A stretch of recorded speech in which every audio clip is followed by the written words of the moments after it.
I will talk today about a very interesting problem, namely, can we apply machine learning methods to analyze Lustre log data to make predictions in the future when LBUG occur, and can we somehow understand the LBUG? So that's my talk.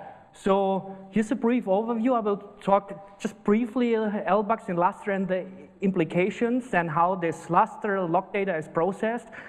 I briefly introduce what a Markov model is and a hidden Markov model, because this is like the building blocks we use. This is a probabilistic model which is used in language processing. And so, for instance, if you install Google Now and you talk to your cell phone, it's a HMM, it's a hidden Markov model combined with the neural network now. So it's really state of the art, these methods. Then I give an example to really highlight why this model is useful. I will go to a text processing problem because we also process text data. And then I show some frequency distribution of functions call. That's basically the sequence I want to learn. Then I show some visualizations about these matrices and how we can sample from the model and make prediction in the future. So we all know what an LBUG is so far. So Lustre is, of course, a very large project with complex code base, and we're all humans who are making mistakes. So Lustre is like every other huge project critical to software bugs, and it's called Lustre. And I just make here, like, this is somewhere in the header data, if I'm not mistaken. That's just the code. And if you go to this wikilustre.org website, you can see node LBUG freezes the thread to allow capture the padding stack. The system reboot is needed to clear the thread. So it's basically like a bad guy which we want to analyze and to predict. Here is another example. It's just some code snippet from the NDT. And basically, you just check whether valid has this kind of values. And then you say, OK, it's some undefined value, so I throw an LBUG. This is like an example how LBUGs are thrown. And we actually faced so what we done, we running at GSI a huge Lustre cluster, like Walter said, we have around 9,000 disks and several OSS and so on. And so this work was basically motivated by one of my colleagues. He's our like log stash expert, and he came to me one time and he said, you know, Thomas, can we analyze log data? And I said, what do you mean by analyze? And he said, you know, I want to somehow extract knowledge. And I said, okay, define knowledge. What is the error function? What do you want to minimize?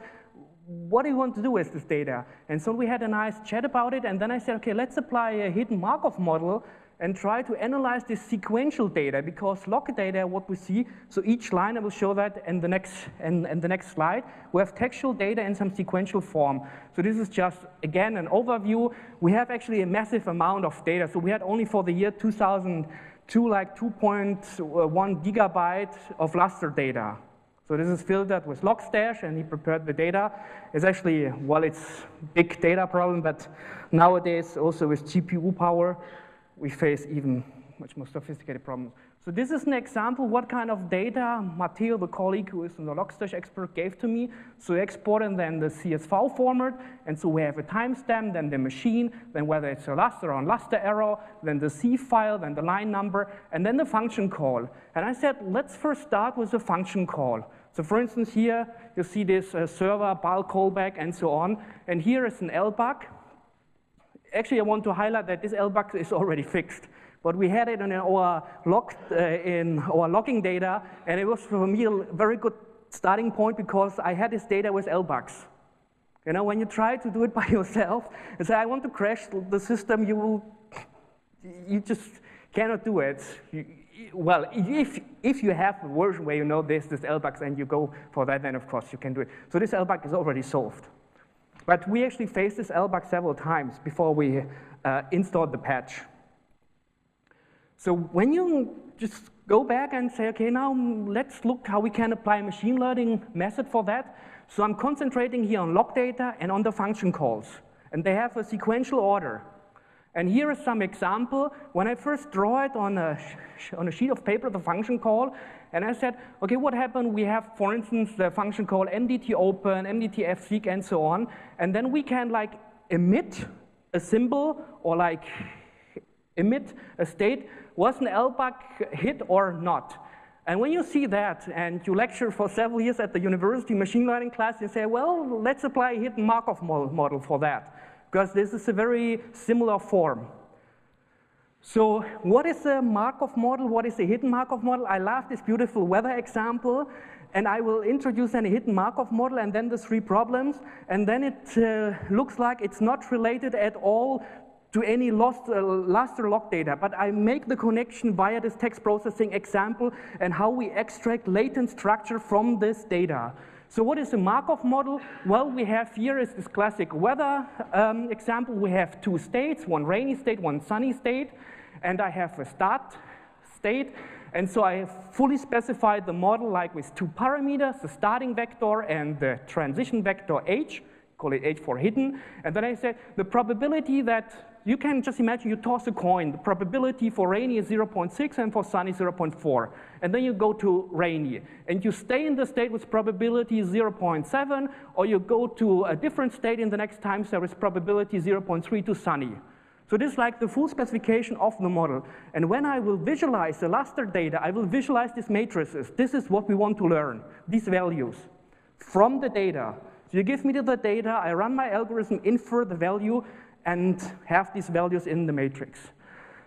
I don't know whether I say that, but you know, another important thing is that basically we want to model the joint distribution of the sequence. This Q is like a random variable. It's just a mapping of some event space to some real valued number.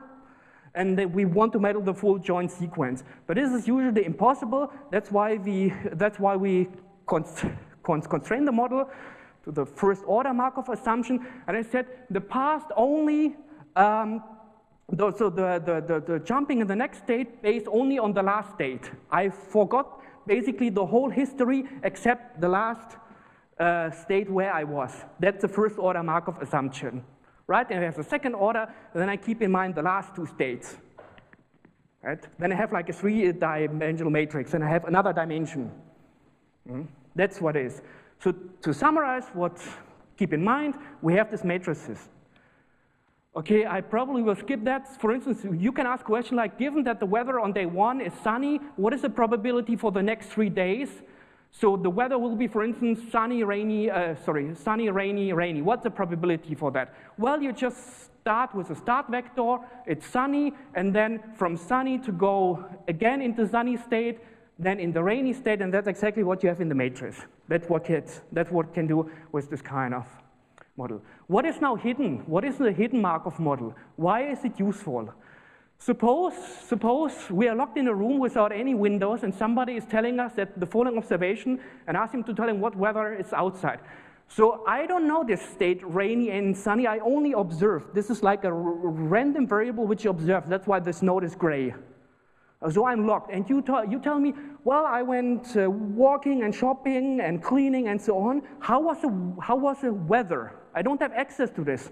So I tell, well, it's highly likely that you went walking. It was not really rainy. So I predict, well, the corresponding like hidden state was sunny. Right? So this is the hidden part in the hidden Markov model. And this is like latent variables which somehow connect these observable variables. So what is the next parameter we have? We have an emission matrix. I toss the coin, go to rainy, and then I emit a state. Because the probability is pretty high to clean my apartment because it's rainy, 0.7. And that's exactly like this kind of entry in this matrix, right? Okay. Is that so far? You can, I mean, there are whole books. You can teach that for like a month. In Markov models, and when you show the algorithm to learn it and so on. I just want to make this intuition, right? We have these matrices, that's the whole point, and these are like histograms which represent exactly these entries in the matrices, and we will visualize them, right? Okay, there are like these 3 nice problems, calculate the probability of the observation and so on. Let me now introduce you this text processing example, how we can discover with this model interesting latent structure. And we want to discover latent structure in log files. Suppose I take the text, the text from the Novel Flatland. So this is just the first chapter. I call our world flatland, not because, and so on. And then I do some processing and like convert all letters to lowercase letters and eliminate stop words and digits and so on. And so I have this huge, massive amount of sequential letters, right? So and now I specify I have 2 hidden states, and of course I have 26, the alphabet, lowercase, observable states. And if I run the hidden Markov model on that, and this is also now how I want to explain the visualization. So this is like the emission matrix, just in this form, multiplied times 100, so you can better read the values. I just run it, and then I use this chord diagram to visualize the matrix. So this length of the arc corresponds to the value of H1. So the bigger the value, the larger the arc. And what you see, if you just run the model, it automatically discovers that this is text and based on consonant and vowels. He just said there's a high probability to go from this H1, from this H2 to an O, I, E, A, and so on. And if you go read, and if you read any papers on language processing, and you would tag text the letters with C and with V for consonant and vowels, there is this latent hidden distribution which the model automatically recovers. I haven't told him anything. And I said, look, I give you the sequential data. There's a learning algorithm to estimate these values in this matrix. And then I visualized it. And he told me, yes, the latent structure is I discover vowels and consonant. And I said, wow, cool is that? Why not apply that to logging data? So this is the motivation behind the work, and this is what I want to now. So this visualization makes sense so far, this code. It's actually, there's an interesting R package, which does that all for you. So here's just first results.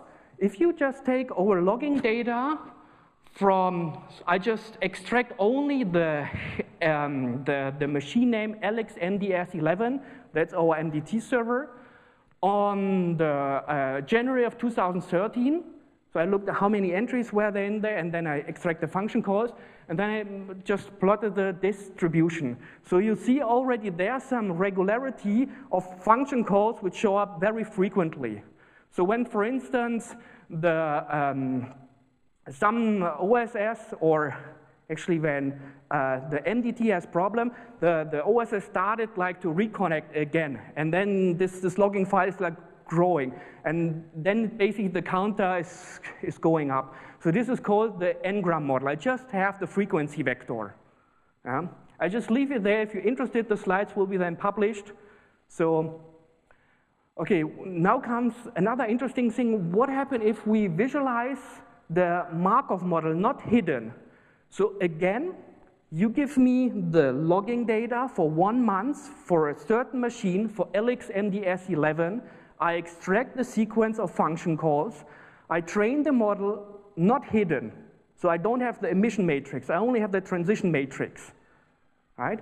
And then I visualize this with this chord diagram. And wherever you see this arc and you see like a line connecting, then it means this system call, logical object volume find pool, was a repetition. This happened several times.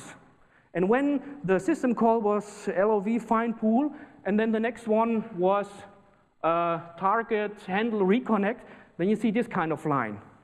Right? So you see there's a lot of repetition, which makes sense because this was MDT data. But this is only like the Markov model, not the hidden.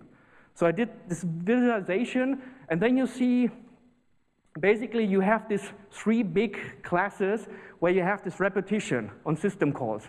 Well, you can also go now in the log data and see that by your eyes. That's not a big deal. It's just a way to visualize this. And that's why we go a step further and apply this hidden Markov model to recover this latent structure, this vowel consonants. Okay, I have the 30 minutes, right? 10 minutes left. 5 minutes. 10. Well, okay, I will skip that and go immediately now to the hidden Markov model. So if you train, again, I have to be here concrete what kind of data I use. I used the whole data from year 2012 and extracted, because we had only LBUGs on the MDT in January, in March, and in August. And from these 3 months, I extracted the lines of the CSV data and trained, so I had in total 38 unique function calls, like the emitting states, and I trained the model with 2 latent states. And so, as we have this example with all vowels and consonants, you can see that these 2 latent states basically match to this mainly target handle reconnect, and that we have this logical object volume find pool. And you see also that they are somehow related. So these 2 hidden Markov model does not give us really much more information than the Markov model. But what happens if I increase the number of latent states? So the number of hidden states. Suppose I use the text data and say, look, what happens if I train that with 10 hidden states? I look for vowels and consonants. What kind of regularities are else in this data? And that's what it's showing basically the next graph. So interesting is like the 4 hidden states.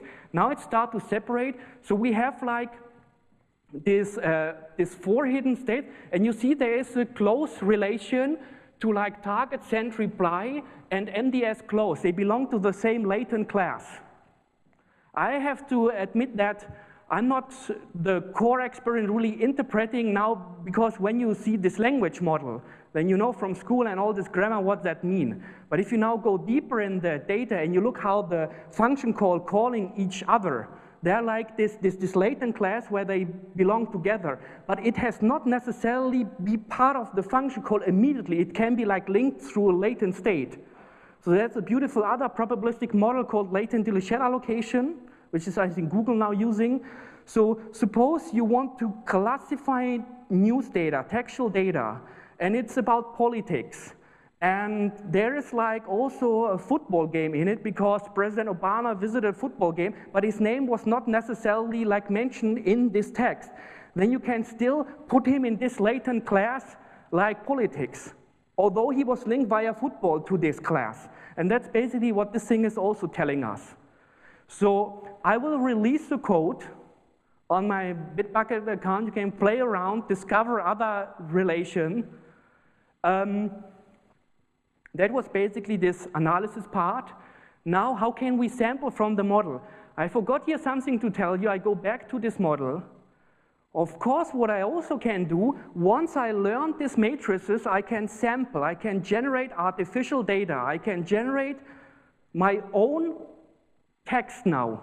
How is that possible? Well, I have the full specify model, and I just sample from it. So I toss this coin. I'm ending up in, let's say, state sunny, and then I have, if you're a statistician or a computer scientist, you would say that's a multinomial distribution. So any kind of like MATLAB or R, you can sample from a multinomial distribution. Is I specify exactly this vector, and then I generate this emitting state. And I do that several times. And if I sample from the model, I generate like my own artificial function call sequences, right? And this is exactly what I did here. So this is one example function call sequence the model generated with 2 hidden states. And if you just compare it, I unfortunately have no comparison where I take the next month and really make a match and say, look, I exactly predicted the right emitting state. This is what you do in genetic analysis when you use this model. And then you see how many hits you have and how many losses. And then you can tell something about the accuracy. Unfortunately, when I use the data, I saw I have much more LBUGs in the data, but I had only like 7, 8 LBUGs of this type. The LBUG occurs several times, but it was exactly the same LBUG before the machine halt. So I cannot say, okay, I have 10 LBUGs in it, because it was technically 1 LBUG. So Lustre is pretty good, you know. It's not this big problem with these LBUGs, because you don't have so much of them. But what you can do, you can ask now, I train this model and ask, what is the expected number of LBUGs within the next t time step given this 2 hidden state model? And I just plot this graph. So as I'm sample from the model, let's say around 2,000 time steps. These are like 2,000 lines in my Lustre logs. Then there's on average will be 5 LBUGs. But like I said, this model is highly underrepresented with these LBUGs. So one really has to be careful. If you have more data, we can talk, and I would love to crunch more data with more LBUGs. But this is basically what the model is saying.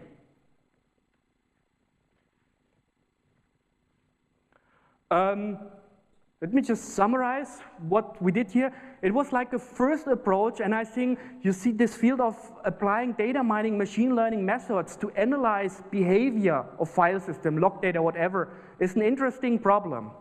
And we produce massive amount of data, but the data is there. It's just there, and it's barely analyzed.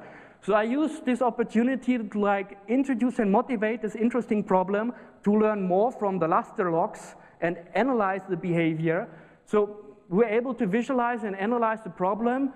Like I said, the most interesting is to recover the latent structure. I will also put all these images on this website, and then you can go through it, and probably you see different things in. Of course, it still needs human interpretation. Like I said, when I also train this LDA model, I put these things into classes, and then I have to label this latent class and say it's about politics. I cannot infer that.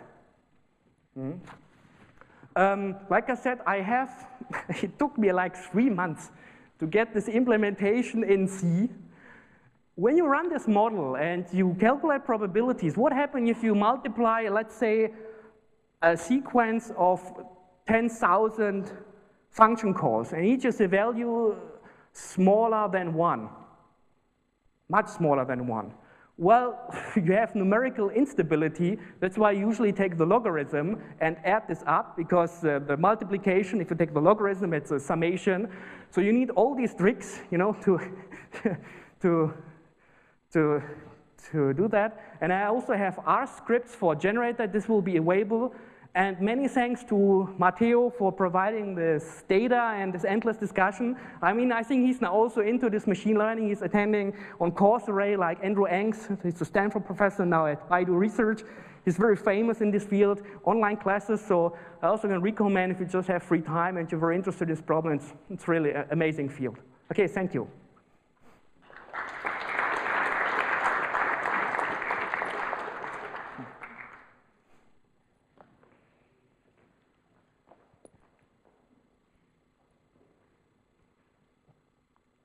How do you see connection between your investigation and development process? For example, do you see any way how to create Jira ticket from your prediction? That's an interesting problem. My grandmother always asked me when I work at the university what I'm doing actually. Is that useful? and you know, there are moments in your life where you adopt that, but the problem is currently that when I saw the diagrams, I have this lack of knowledge to really have a deep interpretation what that means in terms of like the function call flow in the process when Lustre is running. You know, but I am very confident because these methods are not new. Hidden Markov model are there since they were like used since 85, 86. And this is like the starting model, and they're much more advanced model for text processing, which we can borrow the methods and really discover something. But I have to agree in some point, of course, when you are working on that, you always have to ask yourself, is that useful? Yeah.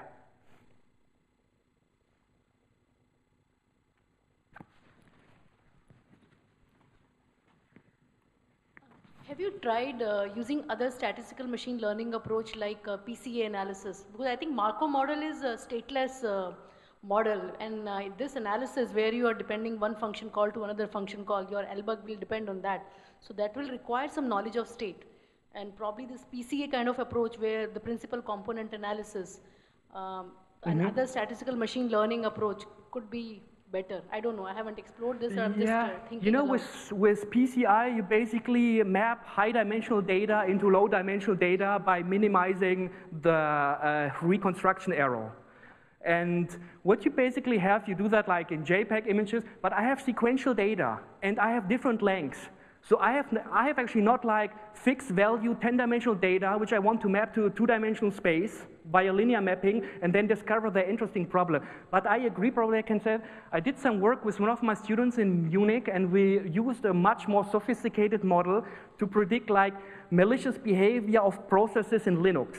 Okay. And we incorporate even more data. Now I use only function calls, and they are like the lines of codes, which also helps us like to guide this model. This is still there, and one needs to exploit that. So I see definitely a potential to apply different kind of methods. By PCA, I'm not sure. You know, for me, PCA is that I want to visualize high-dimensional data in some low-dimensional space and find interesting structures. So the way I look at high-dimensional data, for each line of the Lustre log, you must be extracting some n numbers of items. Functional call, number of types the function is called, some, I don't know, timestamp. So if you collect n features from same line, so you can do PCA to reduce those n features to, you know, some 3 features. So something like that, I can look at it. If there is a linear relation, otherwise I use like kernel PCA or something, you know, I have to exploit this linear mapping into this low-dimensional space. Yeah, but this could be also an interesting way. I haven't looked at that, yeah. So, and currently, what are the features you take it from the single line of the log? Only the function call. Only the function call. Like I said, it was like the first building block I used, which come in my mind. And there's a huge potential to exploit and use much more features, because usually the more features you use, when they are not redundant, you can kick them out, then the more powerful the result finally is. Yeah, that's true. Thank you. And do we have this implementation available for us, this your HMM implementation in C? Sure, I can also put the latex slides on it if you want. Sure, yeah. Okay. This will be available soon. I just have to clean up the code. Okay, so we can use it to try out on our own. Yes, absolutely. Thank you.